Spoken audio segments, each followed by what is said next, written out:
dago lehen eta orain, injustiziekin lepo, Palestina izan Euskal Herria, ta El Salvador tarteko.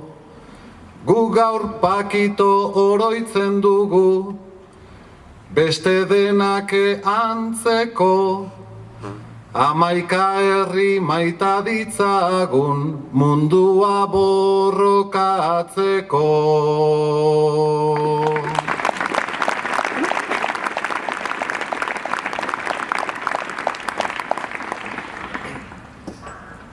Berrogei urte pasatu dira, dirudi atzo izan zala, bere borrokak utxien euskun, itzala espaita makala. Egin lehioken omen aldirik, onena uste dut dala, herri arteko elkartasunak aurrera jarrai dezala.